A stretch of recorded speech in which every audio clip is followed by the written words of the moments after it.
Hi, I'm Garm and this is Midgardia's Cool Crowdfunding Show. I'm here today with Dawn Ravenwind. How's it going? Oh, I'm good. How are you today? Well, I'm doing pretty well. You're here today to talk about the Illustrated Book of Runes. So why don't you tell us a little bit about it? Yeah, I'm pretty excited. So this is my illustration project where I'm putting together a book that has all the 24 Elder Futhark runes and really detailed watercolor paintings of each of them and what each of the symbols means and what these symbols represent, so that it's going to be able to help people really quickly be able to understand what the meaning of the rune is just by looking at the page and not even just reading it.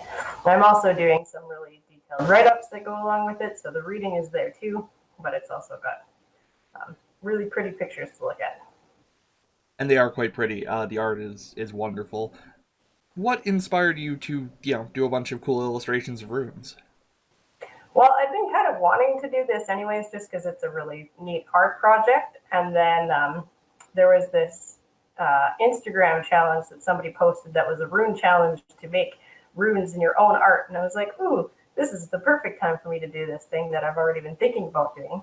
And then I posted it online on Facebook and Instagram, asking people if they were excited about this and if they would be interested if I were to put them all together and make a book out of it. And I got a whole bunch of people really excited and decided that I should probably do that.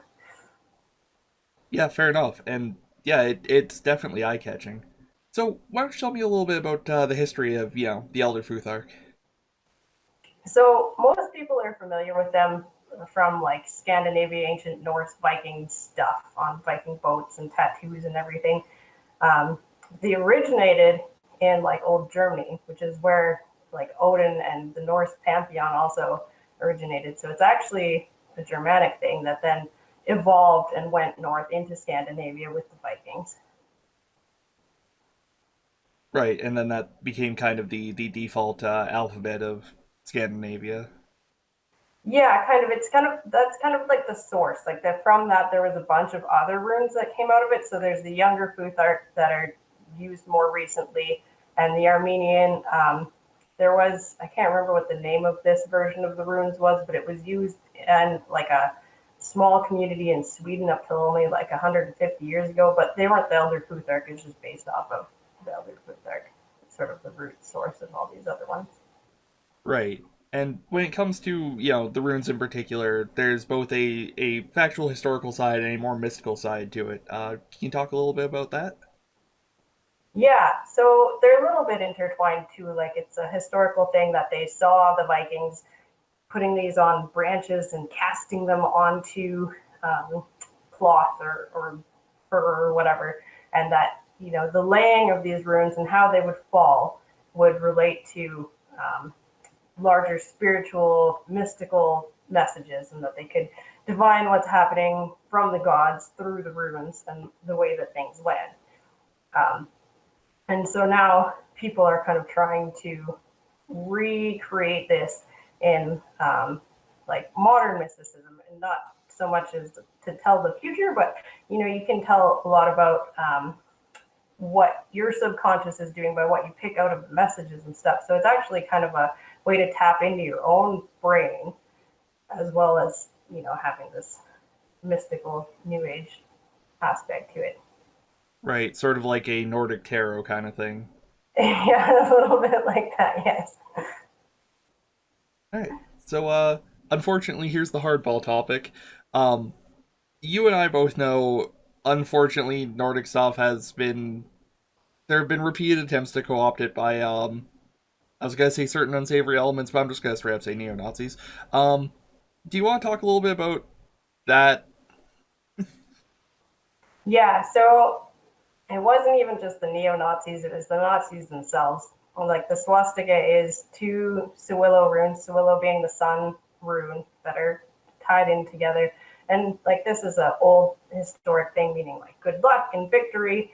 And the Norse weren't even the only ones who used it. But anyways, it was dug up by the Nazis, and they actually had quite a bit of like a new age movement behind them also, which is a little unsavory and uncomfortable, but it's something that needs to be talked about because that's part of how Hitler got people interested. And so anyways, neo-Nazis now still have picked up on this, and um, they take the runes, and some of them, like the one for heritage and family, especially Othala, that one is often used as their like white supremacy thing because their roots are powerful, and it's quite sad. And unfortunately, the people who are the loudest and get the most attention that follow Asatru and use the runes are the neo Nazis because they're out there getting a lot of attention. But I'd say that like they're actually quite the minority of people that use the runes. Most of the people that I've met are very kind. They're very helpful. They're a lot more laid back than these guys. And kind, helpful, and laid back is not how anybody's going to describe neo Nazis. No, the Sons of Odin just aren't. Yeah, sons of bitches, one and all. And yeah, and like yeah, the shoot Stoffel's logo was two runes and all that fun shit. And yeah, fuck those guys. Yeah, I think I think those guys need to actually read the the Havamel and all the Eddas a little bit more because like they say that their Odin's blessed race has like the blue eyes and the blonde hair, but like Odin gained knowledge from not just people of different skin colors. He gained knowledge from giants. He gained knowledge from elves. He gained knowledge from dwarves. They are very inclusive, and even historically, when they look at the DNA of Vikings, like they were also very inclusive. They took wives of many types. They may have had like some selection for the blonde hair and the blue eyes, but that wasn't the only method by any means. Yeah, and like being Nordic, it was still fairly white, but there was definitely a lot of as long as you can punch something really hard, you're in kind of thing. And even like they had a very classist system. I don't know if you're aware, but they had like the slaves and then sort of the farmers, and then there was like the noble people. And even the slaves could earn their honor. They could work for it to become like a free person. And so it wasn't strict to what color your skin was for that by any means. It's more like building your honor. Yeah, and Viking history is not the funnest place. Um, in this case, slaves were generally kidnapped from various other places. As far as I'm aware, I could be wrong on that aspect. Yeah, they were mostly, I would say, from what I know, taken from other places. But again, like they could earn honor, they could earn a place in society, and then take a wife and Yeah, it wasn't away. yeah, it wasn't like perpetual, generational chattel slavery or Yeah, yeah. yeah. Um yeah, Have you studied the runes much? uh I know bits and pieces, like I can identify some on site, but not in a like scholarly sense, I guess. Yeah. Yeah.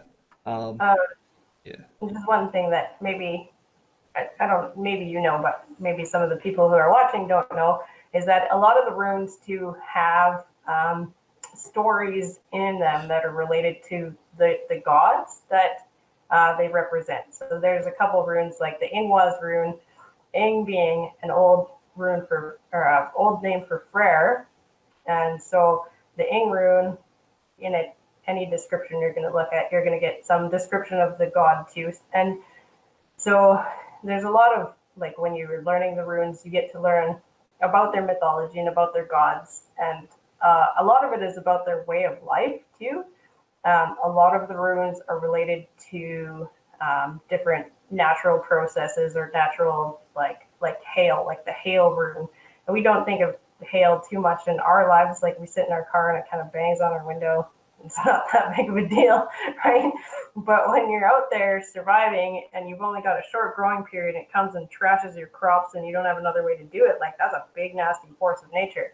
So it really takes you back and kind of out of like how we live, and to like kind of think and see things from the way of the Vikings. So even if you don't believe in like the mysticism, just the stories and like picturing life from their eyes, and it's really interesting for people who are into history. Right, yeah. Every society's culture kind of both comes from and feeds into its like material circumstances. Yes, yes, exactly. That's what indigenous communities are about. That's like what the word indigenous means, right? It's not just that your skin color comes from the place that you live in, but all your stories and your way of life is kind of rotating around what is going on in nature and what these forces of nature are and how you're going to deal with them. And so then, we create stories about these other things that we maybe didn't understand at one point. And, we do understand like what the sun is now, but it's still pretty cool to kind of think of it as being magical and being, godlike and sourced from like a greater spirit.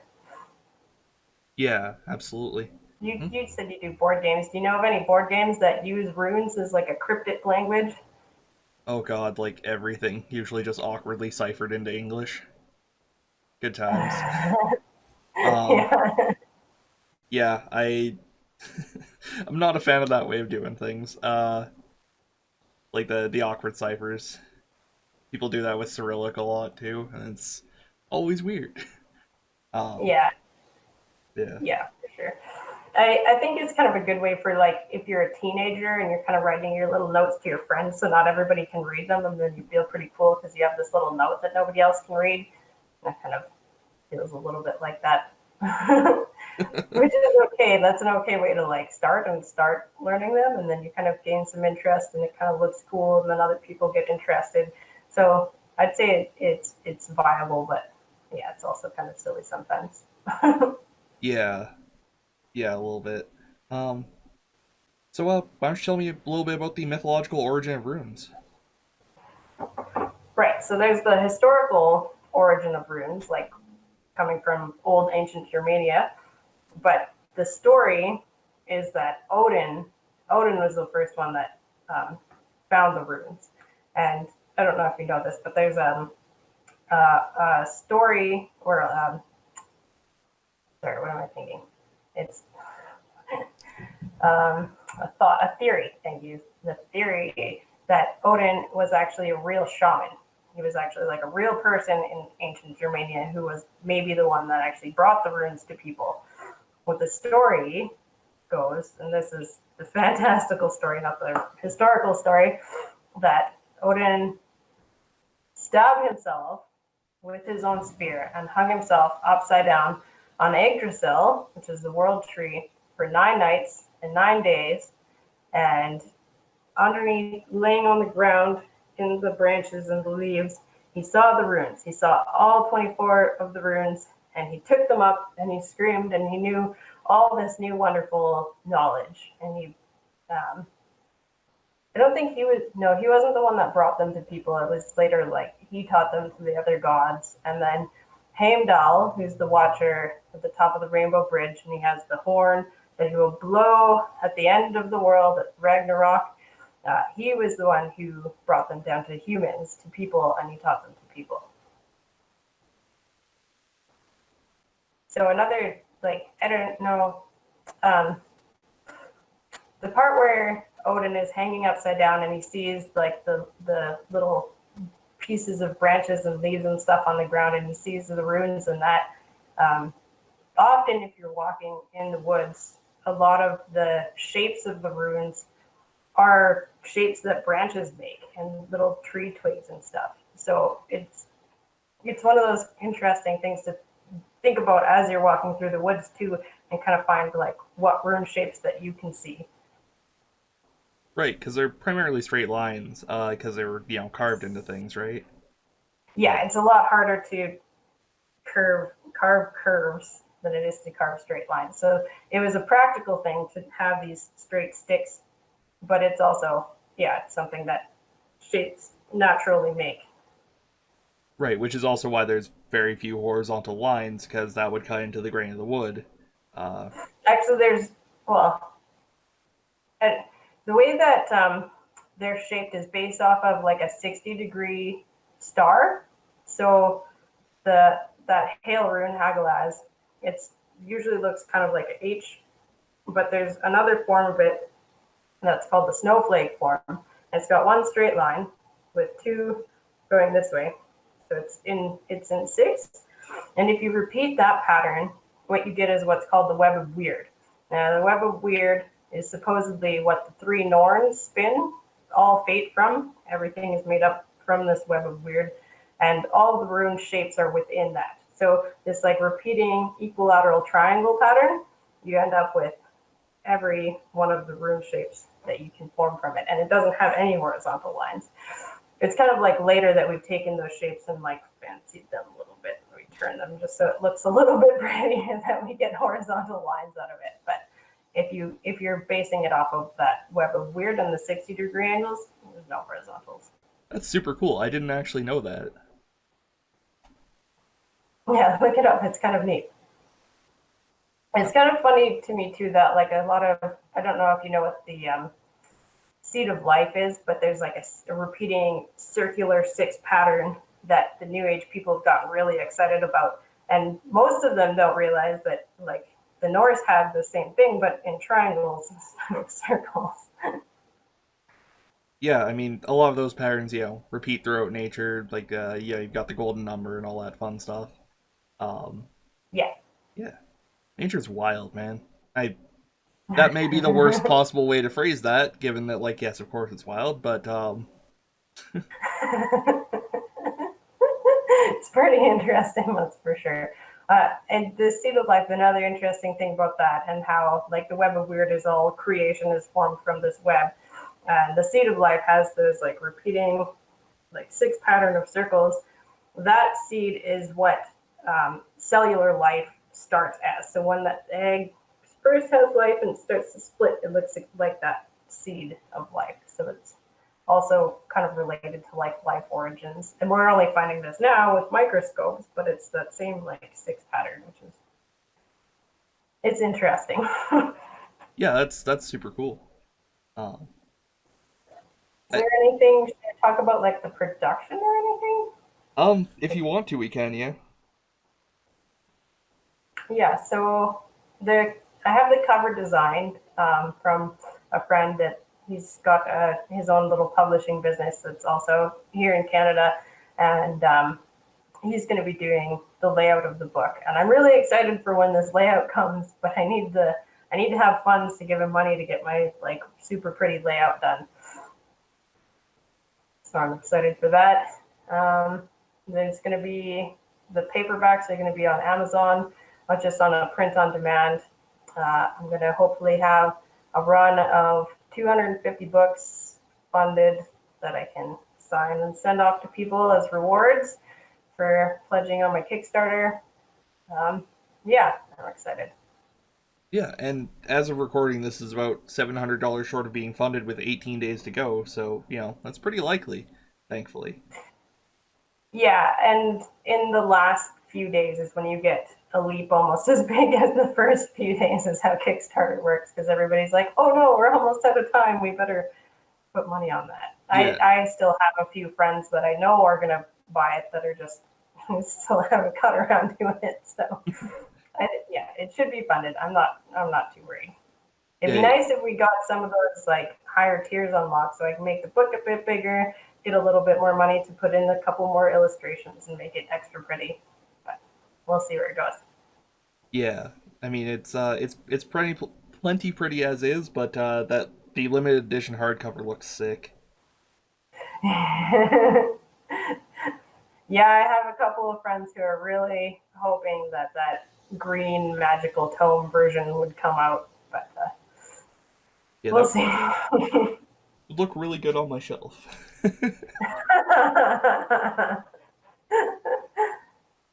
Well, yeah, I think that about wraps it up. Any final words for our lovely audience? You should come and check out my Kickstarter and check out the book. I'm sure no matter if you're into magical things or you just want to write cryptic messages in your upcoming board games or whatever else, that you'll find something interesting in this book. Excellent. And yeah, there's a link to that right below this. Um, and yeah, until next time, have a good night. Thank you, Garm. See ya.